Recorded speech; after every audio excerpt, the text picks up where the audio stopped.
فرزند زہرا یہ حالات برے ہیں۔ کاشانۂ بصیرت ایک ایسا مکمل یوٹیوب چینل جس پر محروم بصارت کے لیے بالخصوص اور تمام افراد کے لیے بالعموم سینکڑوں کی تعداد میں اسلامی کتب دستیاب ہیں۔ لہذا گزارش ہے کہ آپ اپنی ذمہ داری نبھاتے ہوئے کاشانۂ بصیرت کو سبسکرائب کرنے کے ساتھ ساتھ بیل آئیکن کو پریس کیجیے تاکہ آپ علم کے حصول کے ساتھ ساتھ مذہب اہل بیت کی اشاعت میں بھی اہم کردار ادا کرتے رہیں۔ کاشانۂ بصیرت، کاشانۂ بصیرت، کاشانۂ بصیرت۔ فرزند زہرا یہ حالات برے ہیں۔ بسم اللہ الرحمن الرحیم۔ السلام علیکم۔ یہ کتاب آپ کے لیے کاشانۂ بصیرت کی یوٹیوب چینل کی جانب سے ریکارڈ کی جا رہی ہے۔ نام کتاب علی کی بیٹی، تالیف ڈاکٹر علی قائمی۔ اب ہم کتاب کا پارٹ نمبر 37 پڑھیں گے، باب نمبر 14، صفحہ نمبر 455۔ دربار یزید میں اسیران اہل بیت کا داخلہ۔ ارباب مقاتل لکھتے ہیں جب یزید نے حکم دیا کہ اسیران اہل بیت کو دربار میں پیش کیا جائے، پھر بیت کی لکڑی سے گستاخی اور یزید کا فخر و غرور ظاہر ہو چکا تو ایک شامی نے خوش ہو کر یزید کی طرف رخ کر کے کہا، اس لڑکی کو، اس نے امام حسین علیہ السلام کی صاحبزادی فاطمہ کی طرف اشارہ کیا۔ کتاب کا حاشیہ یہاں پہ، حضرت فاطمہ خواتین اہل بیت کی عالموں سے تھیں۔ اپنے والد بزرگوار حضرت ام سلمہ، حضرت ام ہانی، اپنی پھوپھی زینب کبریٰ اور اپنے بھائی امام زین العابدین علیہ السلام سے روایات بیان فرماتی ہیں۔ روایت ہے کہ حضرت حسن ابن حسین نے اپنے چچا امام حسین سے خواہش کی کہ اپنی ایک بیٹی کو ان کی زوجیت میں دے دیں۔ امام حسین علیہ السلام نے اس مقصد کے لیے فاطمہ کا انتخاب کیا اور فرمایا، یہ میری والدہ فاطمہ زہرا سے پوری شباہت رکھتی ہے۔ انہوں نے کوفے میں بھی ایک خطبہ ارشاد فرمایا۔ کتاب کی طرف واپس چلتے ہیں، جس کے بارے میں ہم دیکھ چکے تھے کہ امام حسین علیہ السلام اس کو حوریہ کی صفت سے موصوف فرماتے تھے۔ اس کنیز کو مجھے دیکھ کہ یہ میری خدمت کرے۔ بچی کمسن تھی، اس نے اپنے آپ کو اپنی پھوپھی کے دامن میں چھپا لیا اور خیال کیا کہ ممکن ہے ایسا ہو ہی جائے۔ حضرت زینب کبریٰ سلام اللہ علیہ نے فرمایا، پیاری بھتیجی سکون کرو، ایسے کام کی کسی کو جرت نہیں۔ پھر بڑے دبدبے کے ساتھ اس شامی کی طرف رخ کیا اور فرمایا، او بے حیا خاموش رہ، اللہ تعالیٰ نے ہرگز اس بات کی اجازت نہیں دی کہ خاندان پیغمبر کی کسی فرد کو کسی کنیزی میں دے دیا جائے۔ تو اور تیرا امیر دونوں ہی طاقت نہیں رکھتے کہ ایسا کریں۔ یزید کو غصہ آ گیا اور وہ غضبناک ہو کر بولا، میں سب کو اسی طرح بخش سکتا ہوں۔ جناب ثانیہ زہرا سلام اللہ علیہ نے فرمایا، خدا کی قسم تو ہرگز ایسا نہیں کر سکتا، سوائے اس کے کہ تو دین اسلام اور ملت محمد صلی اللہ علیہ وسلم سے خارج ہو جائے اور کسی اور دین و آئین میں داخل ہو جائے۔ یزید نے اپنے غصے کو ضبط کیا اور بولا، تیرا باپ اور تیرا بھائی دین سے خارج ہو گئے۔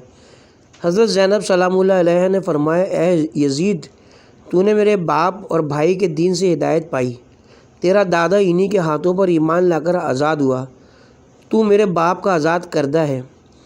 یزید بولا، تو جھوٹ کہتی ہے۔ جناب ثانیہ زہرا سلام اللہ علیہ نے فرمایا، ہم جھوٹ نہیں کہتے، رسول خدا کے اصحاب موجود ہیں اور فتح مکہ ان کی نظروں کے سامنے ہے، وہ جانتے ہیں کہ تیرا دادا قید ہو گیا تھا اور میرے نانا نے اسے آزاد کیا تھا۔ اے یزید، تو ایک ظالم و بے حیا حکمران ہے۔ اب یزید خاموش ہو گیا اور وہ شامی بھی بیٹھ گیا۔ ایک اور روایت میں کہ جب شامی نے پوچھا کہ یہ لڑکی کون ہے تو اسے بتایا گیا کہ یہ فاطمہ بنت حسین ہے۔ اس نے پوچھا، کیا وہی حسین جو پیغمبر خدا کی صاحبزادی فاطمہ کا بیٹا ہے؟ کہا گیا، ہاں وہی۔ اس نے کہا، اے یزید، تیرے باپ پر لعنت ہو، تو نے پیغمبر اکرم کی بیٹی کے بیٹے کو مار ڈالا اور اس کے خاندان والوں کو قیدی بنا دیا ہے۔ میں تو سمجھا تھا کہ یہ روم کے قیدی ہیں۔ یزید نے حکم دیا، اس شامی کو بھی انہی کے پاس پہنچا دو، چنانچہ اس کی گردن اڑا دی گئی۔ یہاں ہم بطور مترجم اپنے سلسلہ بیان کو ختم کر کے ایک بار پھر جناب علی قائمی صاحب کے سلسلہ بیان کو آگے بڑھاتے ہیں، جو کچھ اس تبصرے میں پیش کیا گیا وہ اسیران اہل بیت اور شہدائے کربلا کی داستان غمناک کا لازمی حصہ ہے، جس کے بغیر یہ داستان بالکل نامکمل رہ جاتی ہے۔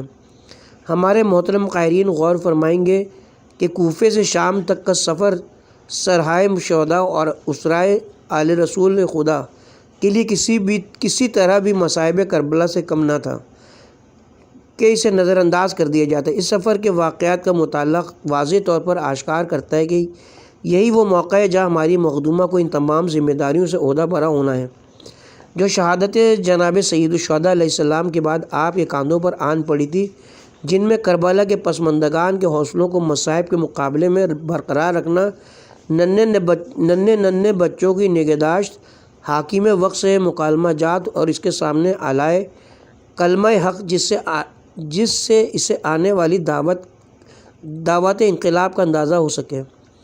سرکار سید الشہداء علیہ السلام کے موقف کی حمایت اور سب سے زیادہ امام زین العابدین علیہ السلام کی زندگی کا دفاع، جو اب امام وقت تھے اور جن کی زندگی ہر لحظہ خطرے سے دوچار تھی، یہ سب باتیں شامل تھیں اور ان سب کی ذمہ داری امیر المومنین علیہ السلام کی صاحبزادی کے سر پر تھی۔ اس لیے اگر سفر کے حالات کو سامنے نہ رکھا جائے تو حیات ثانی زہرا تشنہ تکمیل رہ جاتی ہے، بلکہ تصور کربلا میں بھی پورا رنگ بھرتا نظر نہیں آتا۔ تاریخ خاموش ہے کہ اہل بیت رسول خدا کا دربار یزید میں داخلہ کس طرح ہوا اور اس کی نوعیت کیا تھی۔ ہم سابقہ صفحات میں اہل بیت کے دربار ابن زیاد ملون میں داخلے کی تفصیلات بیان کر آئے ہیں۔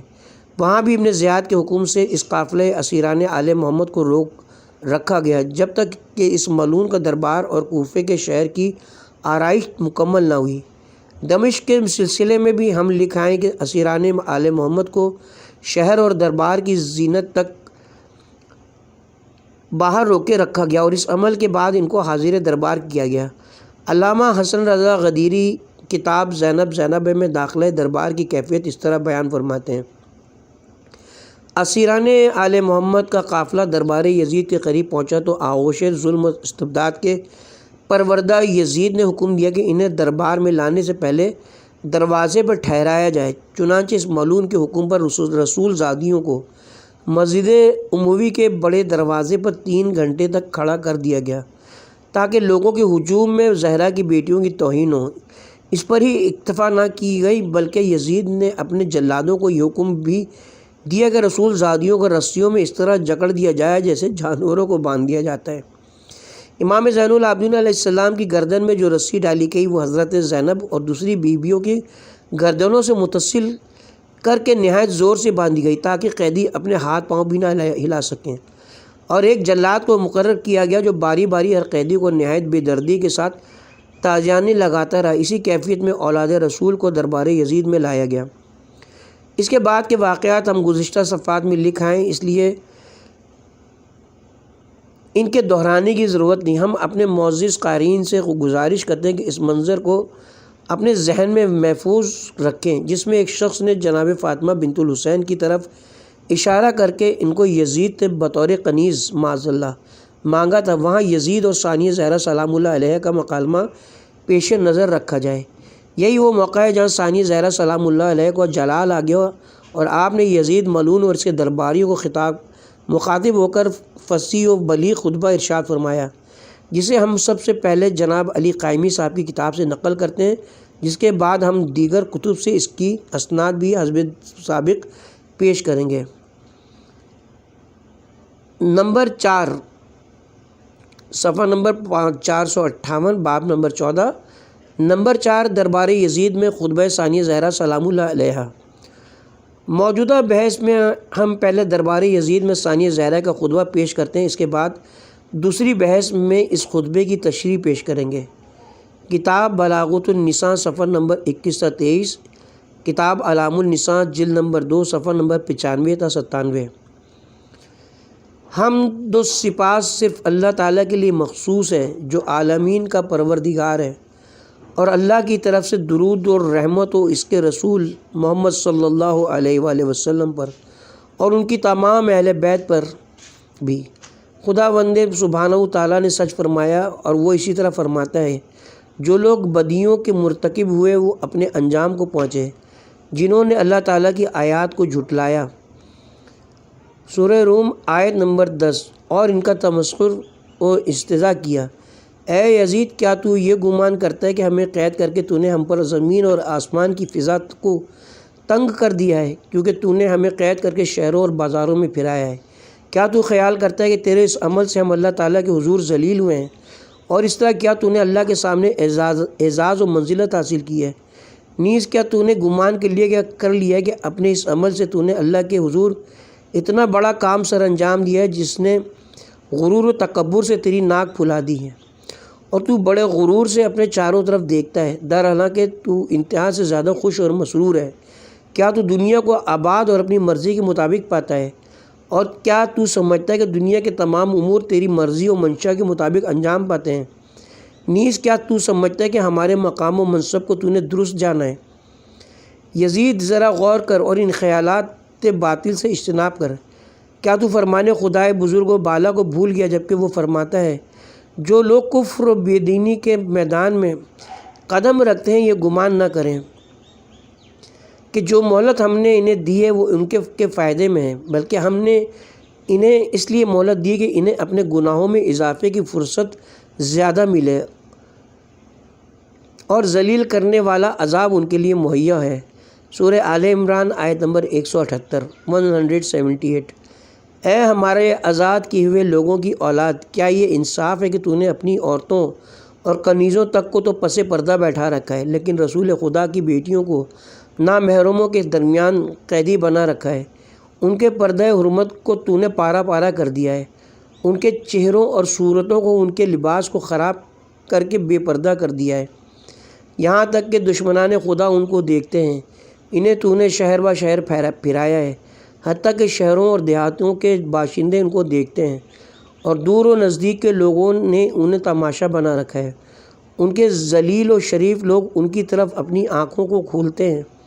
ان کی کیفیت یہ کہ ان کے مرد ان کی سرپرستی کے لیے موجود نہیں ہیں، نہ وہ سرپرست اور حمایتی رکھتے ہیں۔ البتہ ایسے شخص کی طرف سے کیسے عطف و مہربانی کی توقع کی جا سکتی ہے جو ان کی اولاد ہو، جنہوں نے اسلام کے پاکیزہ شہیدوں کے جگر کو چبانا پسند کیا ہو؟ ایسے شخص سے کس طرح مہربانی کی توقع رکھی جا سکتی ہے جس کا گوشت شہداء کے خون سے بنا ہو؟ پھر وہ شخص کس طرح اہل بیت کے ساتھ اپنے بغض و کینے میں کمی کر سکتا ہے، جس نے ہمیشہ ہم پر بغض و نفرت ہی کی نظر ڈالی ہو، اور جن کے لیے اپنی پوری زندگی میں اس نے کینہ و انتقام کی آنکھ کھلی رکھی ہو، اور وہ اپنے احساس گناہ کی بجائے اپنی غلطی اور جرم کو بڑا کارنامہ جانتے ہوئے کہتا ہو کہ کاش میرے آباء و اجداد میری اس شادمانی و خوشحالی کو دیکھتے، تو کہتے اے یزید تیرے ہاتھ شل نہ ہوں۔ اس کے ساتھ ہی تو حضرت ابی عبداللہ کے دندان مبارک پر چھڑی مارتا ہے، وہی حسین جو جوانان جنت کے سردار ہیں۔ نہ صرف یہ، پھر تو اپنی شان میں شاعری و نقطہ آفرینی بھی کر رہا ہے، لیکن تو کس طرح ایسی باتیں کرتا ہے؟ حالانکہ تو نے اتنی قوت حاصل کر لی ہے کہ ہمارے دل کے ٹکڑے ٹکڑے کر ڈالے اور اپنے دل کو ٹھنڈا کرے۔ محمد کی ذریت کے خون کو بہا کر، وہ محمد کے اللہ جن پر اور جن کے خاندان پر درود اور رحمت بھیجتا ہے، یہ وہی حضرات ہیں جو خاندان عبد المطلب کے درخشاں ستارے تھے۔ پھر تو اپنے آباء و اجداد کو پکارتا ہے اور تو گمان کرتا ہے کہ وہ تیرے سوال کا جواب بھی دیں گے، حالانکہ تو خود بہت جلد ان کے پاس پہنچ جائے گا، اور تو آرزو کرے گا کہ کاش میرے ہاتھ مفلوج اور زبان گونگی ہوتی، تاکہ جو کچھ میں نے کہا وہ نہ کہہ پاتا اور جو کچھ میں نے کیا وہ نہ کرتا۔ پروردگارہ، ان لوگوں سے ہمارے حق کو وصول فرما، ان ظالموں سے ہمارا انتقام لے، اپنے غیظ و غضب کو ان پر وارد فرما جنہوں نے ہمارا خون بہایا اور ہمارے حامیوں کو قتل کیا۔ یزید، خدا کی قسم اپنے اس عظیم گناہ سے تو نے صرف اپنے گوشت کو پارا پارا کیا ہے، اور اس کے سوا کچھ نہیں کہ تو نے خود اپنے بدن کے گوشت کے ٹکڑے ٹکڑے کیے ہیں۔ روز جزا کے حساب کی طرف اشارہ ہے۔ بہت جلد تو پروردگار کے حکم سے رسول خدا کے سامنے وارد ہوگا، جبکہ ان کی ذریت کا خون تیری گردن پہ ہوگا، ان کی عطرت کی ہتک حرمت کا گناہ اور ان کے گوشت و پوست کا عذاب بھی تو اپنی گردن پہ رکھتا ہوگا۔ یہ وہ دن ہوگا جب اللہ نے اپنے نبی اور ان کے خاندان کو اپنے سامنے جمع کر رکھا ہوگا، ان کے بکھرے ہوئے افراد کو اس نے اپنے سامنے جمع کر رکھا ہوگا اور ان کے حق کو ان کے دشمنوں سے طلب فرمائے گا۔ اللہ اس بارے میں فرماتا ہے، اور ان لوگوں کو مردہ نہ جانو جو اللہ تعالیٰ کی راہ میں شہید ہوئے ہوں، بلکہ وہ زندہ ہیں اور اپنے پروردگار سے رزق حاصل کرتے ہیں۔ سورہ آل عمران آیت نمبر 169۔ پس اے یزید یہ تیرے لیے کافی کہ تو قیامت کے دن اللہ تعالیٰ کے سامنے جواب دہ ہوگا۔ محمد تیرے خلاف دعویٰ کریں گے اور جبرائیل ان کے گواہ و مددگار ہوں گے۔ بہت جلد ایسا ہوگا جن لوگوں نے مکر و فریب کر کے تجھے مسند اقتدار پر بیٹھایا ہوگا اپنے کیے پر جواب دہ ہوں گے۔ تجھے معلوم ہونا چاہیے کہ اس دن تیری کیفیت کیسی دردناک ہوگی اور تجھ سے زیادہ بدبخت کون ہوگا۔ اس دن معلوم ہو جائے گا کون زیادہ مجبور اور زیادہ شکست خوردہ ہے۔ یزید افسوس ہے کہ حوادث روزگار نے مجھے یہاں تک پہنچایا ہے کہ میں تیری اسیر اور تجھ سے مخاطب ہوں، لیکن میں تیری قوت و حیثیت کو حقیر جانتی ہوں۔ اس قدر ہمت رکھتی ہوں کہ یہ باتیں تیرے منہ پر کہوں اور چاہتی ہوں کہ تجھے بہت زیادہ ذلیل کروں، لیکن کیا کروں کہ ہماری آنکھیں گریہ کناں ہیں اور ہمارے قلوب ہمارے عزیزوں کے مرگ کے غم میں جل رہے ہیں۔ افسوس صد افسوس کہ کیا کچھ گزر چکا کہ اللہ تعالیٰ کی پاک و نجیب جماعت کو مار ڈالا گیا، وہ بھی شیطان صفت جماعت کے ہاتھوں جو خود آزاد شدہ اسیر تھے۔ تم لوگوں کے ہاتھ ہمارے خون سے رنگے ہوئے اور تمہارے منہ ہمارے گوشت بدن کو نگلنے کے لیے کھلے ہوئے ہیں۔ وہ پاک جسم جو ٹکڑے ٹکڑے اور بے سر ہیں، آندھیوں اور طوفانوں میں خاک میں پڑے ہیں۔ بھیڑیوں کی قسم کے لوگ بیابان میں انہیں پڑا ہوا دیکھتے ہیں۔ اے یزید اگر تو نے ہمارے قتل و اسیری کو اپنے لیے غنیمت جانا ہے تو تجھے جاننا چاہیے کہ اس کے عوض تجھے ایک بہت بڑی سزا و تاوان ادا کرنا ہوگا۔ یہ اس دن ہوگا جب سوائے اس چیز کے جو تو نے پہلے سے جمع کر رکھی ہوگی کچھ اور تیرے پاس نہ ہوگا، اور اس دن اللہ تعالیٰ اپنے بندوں پر ہرگز ظلم روا نہ رکھے گا۔ میں تیرے ظلم کی اللہ سے شکایت کرتی ہوں اور اسی سے پناہ و سرپرستی کی طالب ہوں۔ اے یزید ہماری دشمنی میں تو جس قدر مکر و تدبیر کر سکتا ہے کر لے، ہماری دشمنی میں جس قدر کوشش تجھ سے ممکن ہو کر گزر، اپنے تمام طریق و خواہشات کو استعمال کر لے۔ خدا کی قسم ہمارے ناموں کو ذہنوں اور صفات تاریخ سے معو نہ کر سکے گا، نہ ہی یہ ممکن ہے کہ ہم پر فروغ وحی کو روک سکے۔ تیرے لیے ہرگز ممکن نہیں کہ ہمارے طول حیات اور ہمارے افتخارات کو ختم کر سکے، نہ ہی یہ ممکن ہے کہ اپنے دامن سے مستقل و دائمی ننگ و آر کے دھبوں کو مٹا سکے۔ کیا اس میں بھی کوئی شک و شبہ باقی کہ تیری رائے اور عقل ضعیف و بچکانہ ہے؟ کیا اس میں بھی کوئی شک و شبہ باقی کہ تیری زندگی کے ایام گنے جا چکے ہیں؟ کیا اس کے علاوہ بھی کچھ ہے کہ تیرے گرد جو تیری جماعت ہے وہ پراگندہ ہونے والی ہے؟ اس دن کو یاد رکھ جب ندا دینے والا ندا دے گا کہ ظالموں پر اللہ کی لعنت ہو۔ پس تمام تعریف اللہ تعالیٰ کے لیے جس نے ہمارے آغاز حیات کو خوش بختی و سعادت قرار دیا اور ہمارے آخر کو شہادت اور رحمت سے نوازا۔ ہم اللہ ہی سے درخواست کرتے ہیں کہ اپنی رحمت اور آفت کی ان پر تکمیل فرمائے۔ ہم اللہ ہی سے درخواست کرتے ہیں کہ اپنی رحمت اور رافت کی ان پر تکمیل فرمائے اور ان کے اجر و ثواب میں اضافہ فرمائے، اور خلافت کو جو یقیناً ہمارا حق ہے ہمارے لیے قرار دے۔ وہ خدائے رحیم ہے اور اپنے دوستوں کی پناہ گاہ ہے۔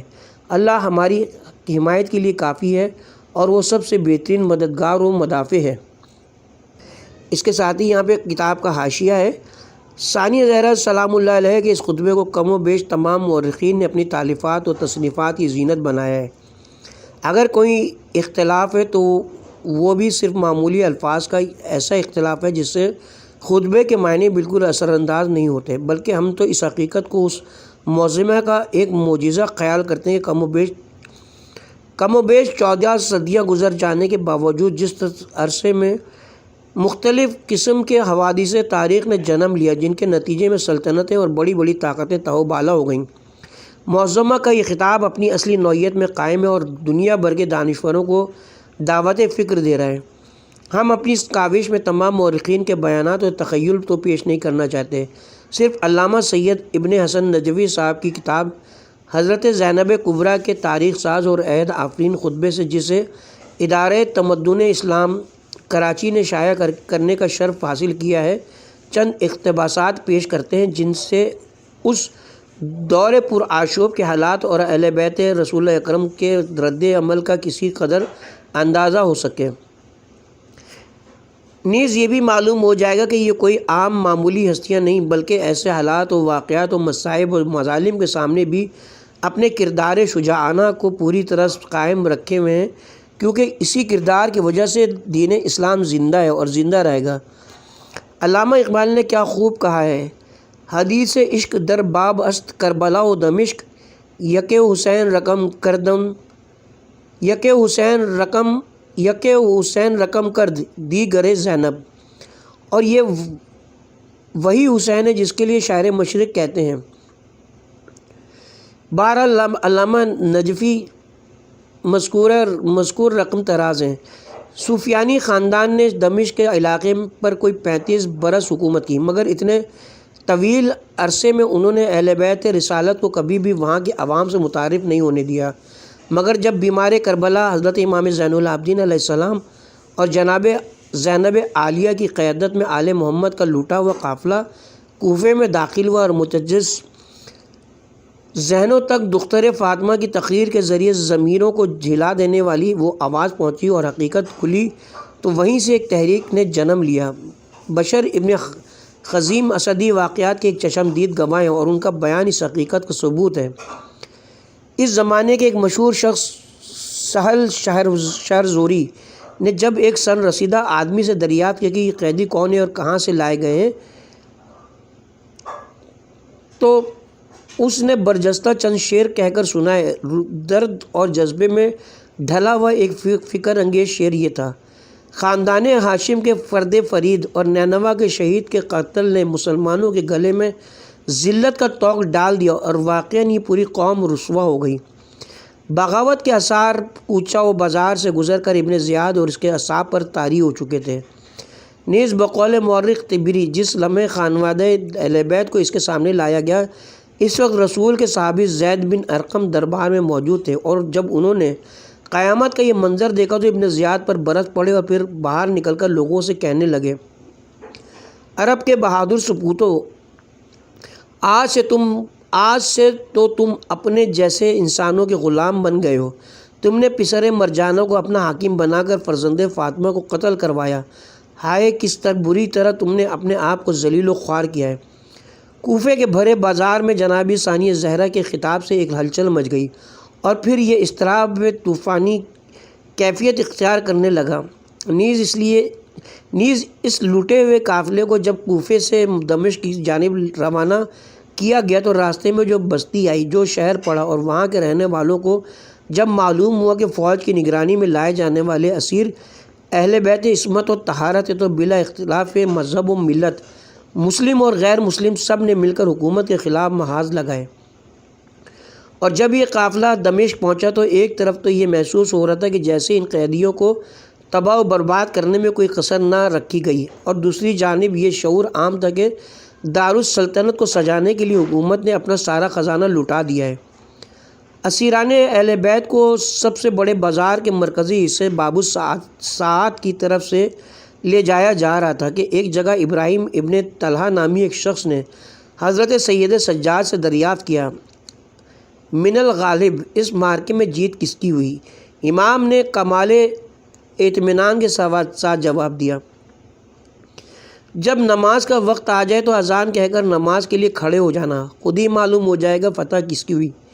اسیروں کا یہ کاروان جب جامع مسجد دمشق کے دروازے کے پاس پہنچا تو سہل سعدی کے ایک سوال کے جواب میں حضرت امام زین العابدین علیہ السلام نے قرآن کی زبان میں یہ جواب دیا کہ پوچھنے والے وہ گھر جو آیہ مودت اور آیہ تطہیر کا مصداق ہے، یہ قیدی اسی گھر سے تعلق رکھتے ہیں، مگر یزید ملعون کے بھرے دربار میں حضرت ثانی زہرا سلام اللہ علیہ نے جب خطاب فرمایا تو عجیب عالم تھا، یوں لگتا تھا جیسے آگ برس رہی ہو، زلزلہ آ گیا ہو۔ بہرکیف زینب کبریٰ نے شاہی دربار میں یزید جیسے ظالم و جابر کج کلا کے روبرو اور 700 ایان سلطنت اور بیرونی نمائندوں کی موجودگی میں جس طرح اس کی اور اس کی حکومت کی اہانت کی ہے، اس سے نہ صرف علی کی بیٹی کی جرت اور شجاعت اور شہامت کا سکہ سر پر بیٹھا، بلکہ جو لوگ اس بزم میں موجود تھے انہیں حاکم دمشق کا برا حال اور اس کی حکومت کے خراب مستقبل کا نقشہ بھی نظر آنے لگا۔ دیکھتے ہی دیکھتے سیاسی اوضاع ایسے بگڑے کہ حکومت کے لیے اسیران اہل بیت کو زیادہ عرصہ تک شام کے زندان میں رکھنا محال ہو گیا۔ نیز جب مجبوراً ان قیدیوں کو رہا کیا گیا تو بادشاہ کا محل عزا خانہ اور شام کے تمام باشندے سوگوار تھے۔ کسی نے بڑی اچھی بات کہی کہ یزید جس کو عرض کربلا پہ ظلم و جور کے ساتھ فنا و برباد کر چکا تھا، دمشق میں اس کا ماتم ہوا۔ یوں سمجھیے کہ یزید نے جس کو مٹانا چاہا، زینب نے اسے زندہ و جاوید کر دیا۔ اسی خطبے کا ترجمہ ہم علامہ سید ابن حسن نجفی صاحب کے الفاظ میں پیش کرتے ہیں۔ جناب زینب نے ارشاد فرمایا، تعریف اللہ کے لیے جو ساری کائنات کا پروردگار ہے، اور درود و سلام ہو اہل بیت رسول پر۔ کتنی سچائی ہے خدائے عالم کی اس ارشاد میں کہ آخرکار جن لوگوں نے برائیاں کی تھیں ان کا انجام بھی برا ہوا، اس لیے کہ انہوں نے اللہ کی نشانیوں کو جھٹلایا تھا اور وہ ان کی ہنسی اڑاتے تھے۔ سورہ روم آیت نمبر 10۔ کیوں یزید زمین و آسمان کے تمام راستے ہم پر بند کر کے اور خاندان نبوت کو عام قیدیوں کی طرح در بدر پھرا کر تو نے یہ سمجھ لیا کہ خدا کی بارگاہ میں ہمارا جو مقام تھا اس میں کوئی کمی آ گئی اور تو خود بڑا عزت دار بن گیا؟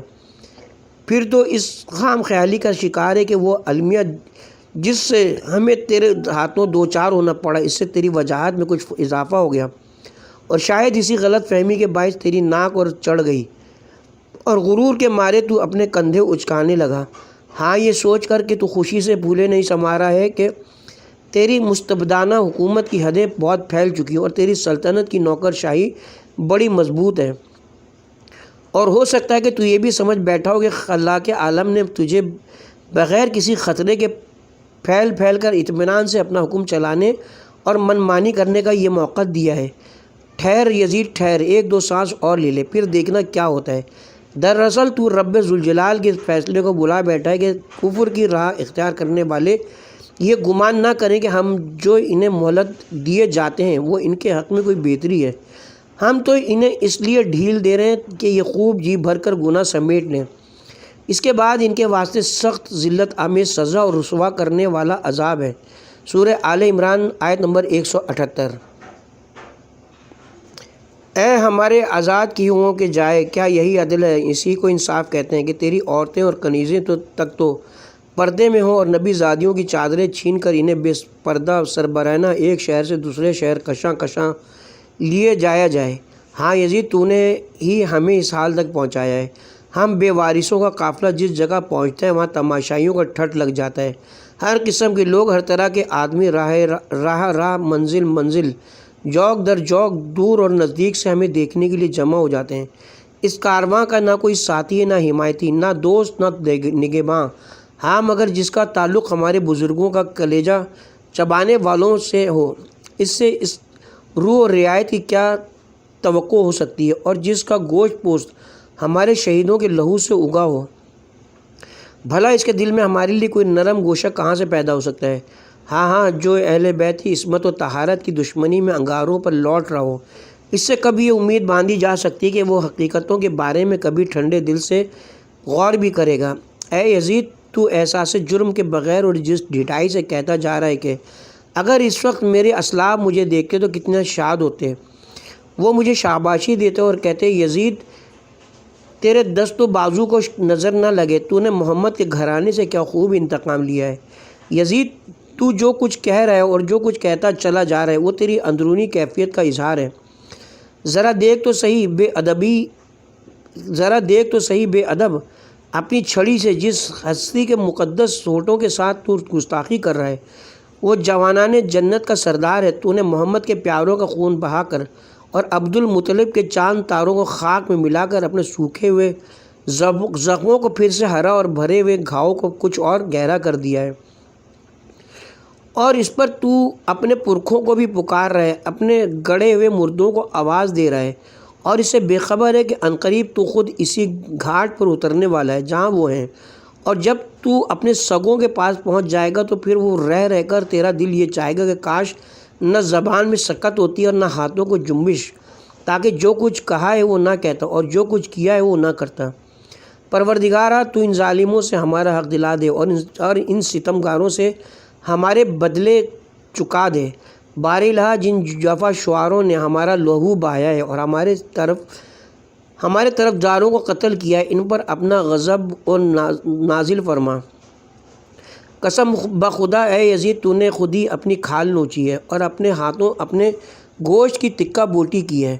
یزید، جب تو اپنے ان سنگین جرائم کا بوجھ اٹھائے قیامت کے دن خدا کی عدالت میں پیش ہوگا تو پھر دیکھنا کہ داور محشر کس عنوان سے رسالت کے بکھرے ہوئے پھولوں کو اکٹھا کر کے ہر برگ گل کو آماجگاہ صد بہار قرار دیتا ہے، اور وہ منصف حقیقی کس طرح جور و جفا کرنے والے باغیوں سے ہم کو ہمارا حق دلاتا ہے۔ اس پیدا کرنے والے کا ارشاد ہے، جو لوگ اللہ کی راہ میں قتل ہوتے ہیں انہیں مردہ نہ سمجھو، وہ تو در حقیقت زندہ ہیں، اپنے رب کے پاس سے رزق پا رہے ہیں۔ سورہ آل عمران آیت نمبر 169۔ سن یزید سن، تیرے لیے تو بس اتنا ہی جاننا کافی کہ بہت جلد خدا ذوالجلال فیصلہ دے گا۔ محمد مصطفیٰ مدعی ہوں گے اور جبرائیل امین مدد کریں گے۔ ہاں، اور وہ لوگ بھی اسی اپنا انجام دیکھ لیں گے جنہوں نے زمین ہموار کر کے تجھے اس جگہ تک پہنچایا اور پھر اللہ اور رسول کا کلمہ پڑھنے والوں کی گردنوں پر مسلط کر دیا۔ جب حساب و کتاب کا وقت آئے گا تبھی پتہ چلے گا جو زیادتیاں کرتے ہیں ان کو کتنی بری سزا ملتی ہے، اور اسی لمحے یہ بھی واضح ہو جائے گا کیسے بدترین جگہ دی گئی اور کس کے ساتھ کس درجے بودے نکلے اور کس کے ساتھ ہی کس درجے بودے نکلے۔ اے یزید، یہ تو زمانے کا انقلاب ہے کہ مجھے تجھ جیسے آدمی سے بات کرنے پر مجبور ہونا پڑا۔ تجھے تو میں بہت چھوٹا اور بے وقت سمجھتی ہوں، البتہ تیری سرزنش کو بڑا کام اور تیری ملامت کو ایک اچھی بات قرار دیتی ہوں۔ ہاں، تجھ سے مخاطب ہونے کی وجہ صرف یہ کہ آنکھوں میں آنسو امڑ رہے ہیں اور کلیجے سے آہیں نکل لی ہیں۔ کس قدر حیرت کا مقام ہے کہ وہ خاصان خدا جنہیں اس نے عز و شرف دے کر سرفراز فرمایا، وہی فتح مکہ کے دن ہمارے آزاد کیے ہوئے شیطان صفت گروہ کے ہاتھوں تہہ دیے گئے۔ ہاں، دشمنوں کی آستین سے ابھی تک ہمارے شہیدوں کا لہو ٹپک رہا ہے، اور آج بھی ان کے لب و دندان پر ہمارا گوشت چبانے کے نشان موجود ہیں۔ اف، ان کشتگان راہ تسلیم کے پاک و پاکیزہ اجسام دامن صحرا میں بے گور و کفن پڑے ہیں۔ اے یزید، اگر آج ہمیں جنگی قیدی بنا کر تو سمجھ رہا ہے کہ کچھ حاصل کر لیا تو یاد رکھ کل تجھے اس کے مقابلے میں سخت نقصان اٹھانا پڑے گا، اور یہ بات نہ بھولنا کہ تو اپنے اعمال کی صورت میں جو بھیجے گا بس وہی پائے گا۔ نیز رب العالمین اپنے بندوں پر کبھی ظلم نہیں کرتا۔ ہم اللہ کے سوا نہ کسی سے اپنا حال کہتے ہیں اور نہ کسی کے پاس فریاد لے جاتے ہیں، صرف اسی کی ذات پر ہمارا بھروسہ ہے اور وہی ہم سب کا مرکز اعتماد ہے۔ اے یزید، تیرے پاس مکر و فریب کا جتنا بڑا ذخیرہ ہے اسے جی کھول کر کام میں لے آ۔ ہر طرح کی صحیح و کوشش میں بھی کوئی دقیقہ نہ اٹھا رکھنا۔ اپنی سیاسی جد و جہد کو مزید تیز کر دے اور ہاں، ساری حسرتیں نکال لے، تمام آرزوئیں پوری کر لے، مگر اس کے باوجود تو نہ تو ہماری شہرت کو کم کر سکتا ہے اور نہ ہی ہمیں جو مقبولیت حاصل ہے اسے متاثر کر سکتا ہے۔ پھر یہ بھی تیرے بس میں نہیں کہ ہماری فکر کو پھیلنے اور ہمارے پیغام کو نشر ہونے سے روک دے۔ نیز تو ہمارے مقصد کی گہرائیوں تک پہنچنے اور غرض و غایت کی گہرائی کو سمجھنے سے قاصر ہے۔ یزید، تیری فکر غلط ہے، تیری رائے خام ہے، تیری زندگی کے محض چند دن باقی رہ گئے ہیں، تیری بساط الٹنے والی ہے اور بہت جلد تیرے ساتھیوں کا شیرازہ بھی بکھرنے والا ہے۔ اس کے علاوہ وہ دن قریب ہے جب منادی آواز دے گا، عاطف غیبی کہے گا، ظالموں پر خدا کی لعنت۔ سورہ ہود آیت نمبر 18۔ اور حمد و سپاس اللہ کے لیے جو تمام جہانوں کا پروردگار ہے، وہ رب الارباب جس نے ہمارے پیشرو بزرگوں کو انجام کار خیر و سعادت کے خزانہ عامرہ سے افتخار بخشا اور ہماری آخری شخصیتوں کو شہادت اور رحمت کی نعمت عظمیٰ سے سرفراز فرمایا۔ ارحم الراحمین ہمارے شہداء کے ثواب کو کمال آگئی، ان کے اجر کو فراما اور ان کے وارثوں اور جانشینوں کو اپنے حسن کرم سے بہرمند فرمائے۔ یقیناً وہ بڑا مشفق اور حد درجہ مہربان ہے۔ ہمارے لیے اللہ کافی اور وہی بہترین کارساز ہے۔ سورہ آل عمران آیت نمبر 173۔ حضرت زینب کبریٰ کے تاریخ ساز اور آفرین خطبے صفحہ نمبر 47 تا 57۔ اس کے ساتھ ہی ہم یہاں پہ اب کتاب کے پارٹ نمبر 37 کا اختتام کرتے ہیں۔ دربار یزید میں ثانیہ زہرا کے خطاب کے سلسلہ بھی جاری ہے، جس کو ہم پارٹ نمبر 38 میں بیان کریں گے۔